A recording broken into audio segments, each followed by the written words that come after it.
All right, joining me on the phone are Michael and Kevin Bacon, the Bacon Brothers. Guys, thanks so much for being on the show today. Thanks for having us. Well, we're all excited. July 9th, you're going to be in our area doing a show at the Ocean City Music Pier. Now, I know you guys have played our area plenty of times before, but I was wondering, is this going to be your first time playing the Music Pier? No, I think we've done it at least 2 times before. Oh, great. Look forward to the return visit then. Yeah, it's a really cool venue. I don't think there's any venue that we've ever played before where you're just sort of playing on the beach. It's great. Oh, yeah, it's historic, too. I mean, I think it was built like 90 years ago. I remember my grandparents taking me there to see Al Alberts as a kid. Al Alberts, Showcase 70. Oh, absolutely. He was the Four Aces, right? Oh, yeah, the Four Aces, yeah, the Showcase, everything. You know, he's a local legend. That was a great show. I love that show. Yeah, God rest his soul. We lost him a couple years ago. Yeah. Hey, you know, I know you guys grew up in Philly. Did you spend a lot of time down at the Jersey Shore as a kid? Yeah, we did. Long Beach Island. Yeah, Long Beach Island. And then my friend, I used to go down with my friend to Wildwood and to Ventnor and actually Mike had a regular gig in Wildwood. What was that, in the 70s? Yep.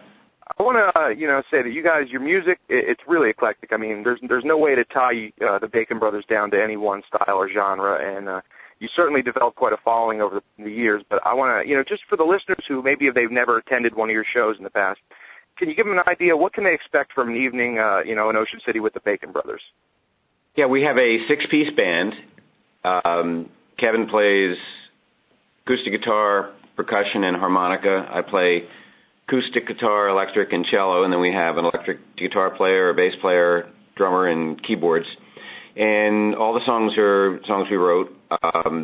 Tends to be a lot of harmonies. As you said, it's pretty eclectic. It goes all over the road to, from kind of hard rock to, more folky kinds of stuff.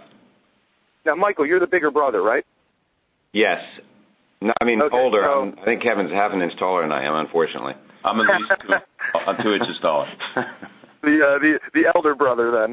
So you were the first then to get into music, obviously. Like, how did it start for you? Well, music has just always been a part of my life, and I dropped out of college when I was about 19 years old and went into it full time, and I've been doing it since. Kevin chose another direction, and 17 years ago, for some reason, we just decided it was time to take all the collaborations we've done over the years with music. We were, kind of a songwriting team for many years, and we decided, well, let's try to play live and see what happens for one gig and see if it's fun. And it turned out it was fun, and people came out, and we got some more gigs, and then a record deal, and it's now we're on our 6th studio CD. Kevin, when you were a kid, like, how big of an influence did Michael have over your interest in music? Well, Michael was, the biggest influence in my interest in music because, growing up, seeing your older brother playing, hearing songs being written in the house, also, the kind of music that he would bring home and being in Philly and music was just really a big part of the scene. And he was already kind of in bands as early as I can remember. My sister was also singing and playing the guitar when we were kids, and they had a band together. So yeah, it was very influential. He was very influential. Well, you mentioned obviously the musical influences in Philadelphia, the Philly sound. I know that was a big influence on you guys. Is it still influence how you approach songwriting today? I think that where you come from is sort of always there with you. It's been a long time since we've lived in Philly, but I think that that kind of musical experience doesn't really ever leave your blood. I know you got involved in acting early on. Did you ever, prior to that, did you ever consider music as a career path? Well, when I chose to be an actor, I was really young, and I was kind of like going, what I really wanted was fame and money and girls, and I figured it had to either be music or acting. And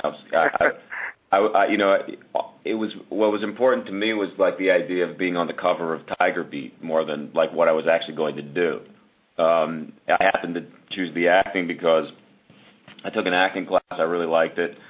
My brother was off being a musician, and I sort of thought I should, do something different in a way. And it wasn't until a few years down the line that I really started to realize that acting was a skill, that it was something that was hard, something that you had to really work at, and certainly from a career standpoint was a pretty big something big to accomplish. It wasn't something that was just going to be kind of a walk in the park. Well, I want to play one of your songs. This is one from, and congratulations, by the way, you guys just put out last year your first best of CD, Philadelphia Road. And I want to play a song on that album. This was one that you originally released on your album White Knuckles, and you kind of reworked it for this. It's a tune called Unhappy Birthday. Could you guys tell me a little bit about that song? Unhappy Birthday was written on the anniversary of September 11th. It was written September 12th. It just kind of blasted out. It's we for a while kind of had this. There's three of us in New York, and some of our extended families are in New York, and we would go and have this kind of, I don't know if our own little memorial to the to 9/11 on September 11th, 2012, 2013, and so this was a song that sort of came out of that. And then on the 10th anniversary of 9/11, we sort of reworked the song because it was, all of a sudden we turned around and went, wow, that's been 10 years, and we put out a video that Mike directed, and so that's what the Unhappy Birthday song comes from. It's a touching song. The video is really moving, and we're going to play that right now. It's the Bacon Brothers, Unhappy Birthday.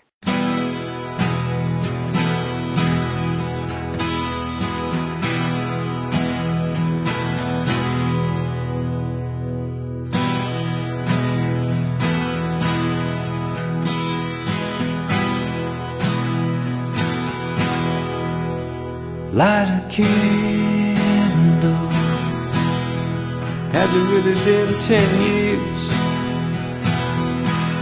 Doctor says, well, does it hurt, son? It hurts here and here and here. Unhappy birthday. Light a candle. Waking up in a cold sweat. You would think I'd just roll over. You would think that I'd forget. Unhappy birthday. But I ain't gonna cry today.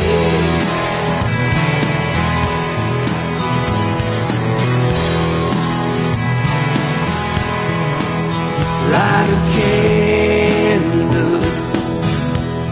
Let's not sing that song. How could this thing that feels like yesterday be with us for so long? Unhappy birthday. Light a candle. But I think I'll skip the cake. See, I need something slightly stronger to take away this ache. Unhappy birthday. But I ain't gonna cry today.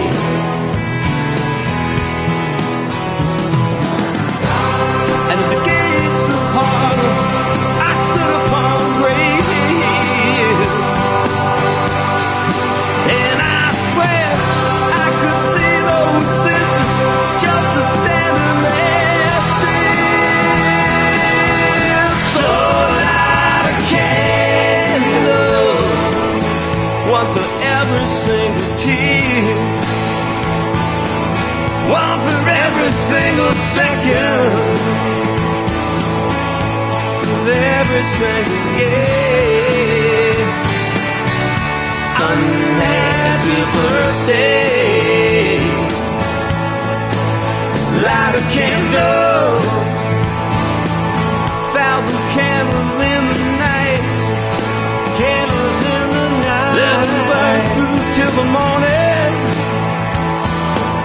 will see that sweet September light. Happy birthday, but I ain't gonna cry today. No, you ain't gonna see me cry today. No, you ain't never gonna see me cry today. Cry today. Cry today.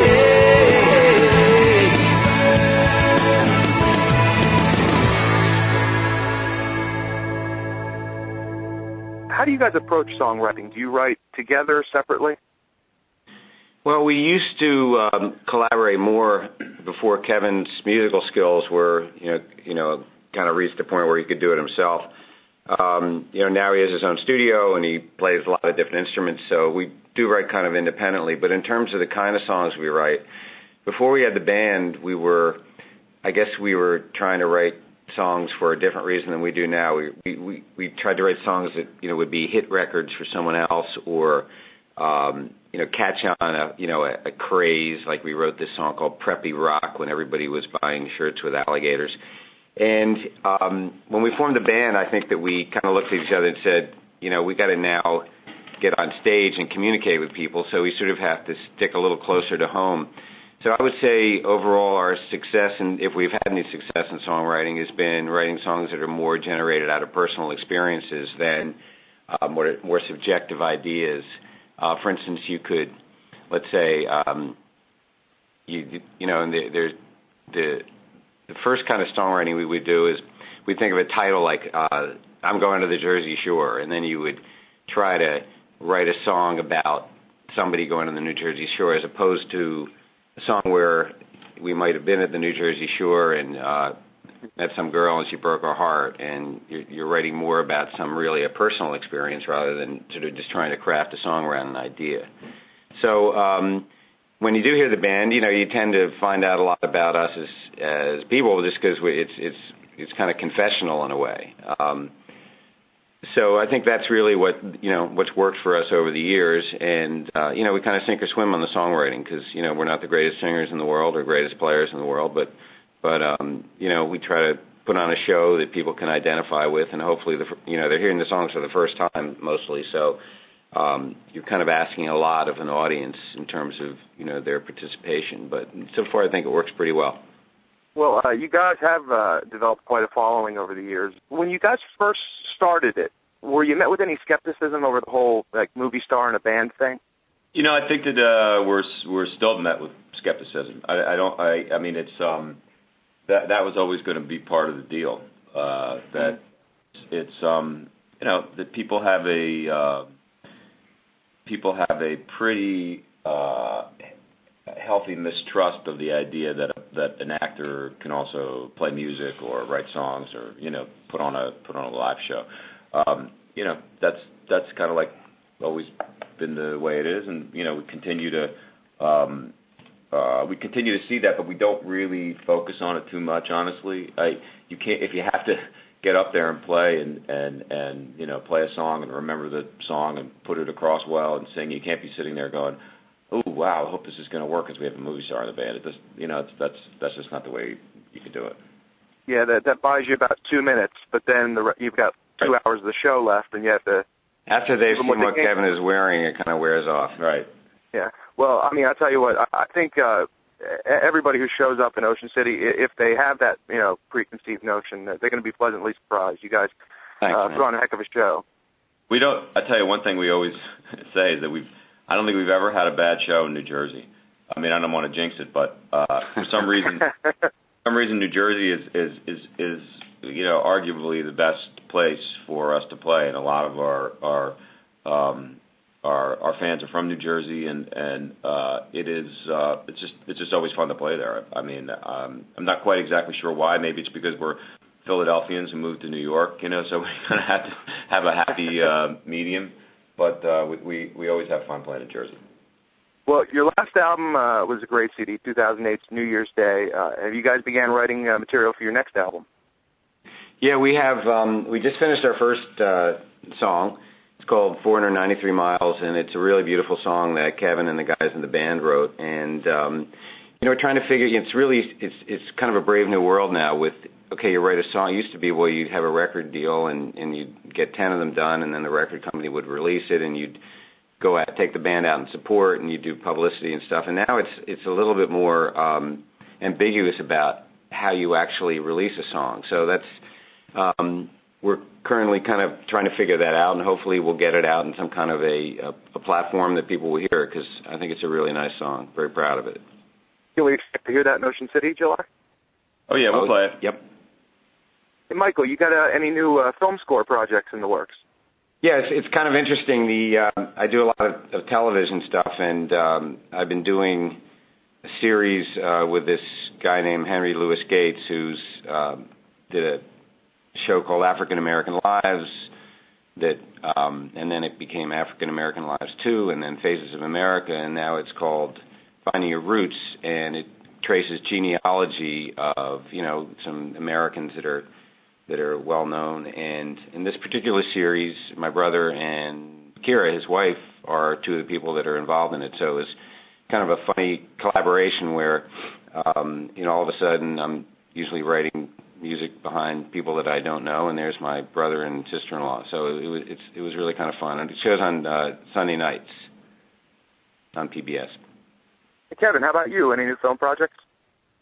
I just shot a pilot for a television series, and we're just kind of waiting to find out whether or not it's going to be picked up. It would be on Fox sometime next year if it goes. And I did a film called R.I.P.D., which was a lot of fun with Jeff Bridges and Ryan Reynolds. R.I.P.D. is not coming out until the summer of 2013, which, even for me is a long time to wait. But I'm looking forward to that one. Well, guys, it's been a pleasure talking with you. Really looking forward to the show. Would you guys mind doing a quick promo for my show before you hang up? No problem. Hi, this is Michael Bacon from the Bacon Brothers. This is Kevin Bacon, and you're listening to the Joe Cook program on WVLT Cruising 92.1. Thanks so much, guys. My guests have been Michael and Kevin Bacon, the Bacon Brothers. Going to be playing in Ocean City Music Pier on July 9th. Tickets on sale now at Ticketmaster. Guys, thank you so much for being on the show today. Thanks for having us. Thanks, Joe. Take care.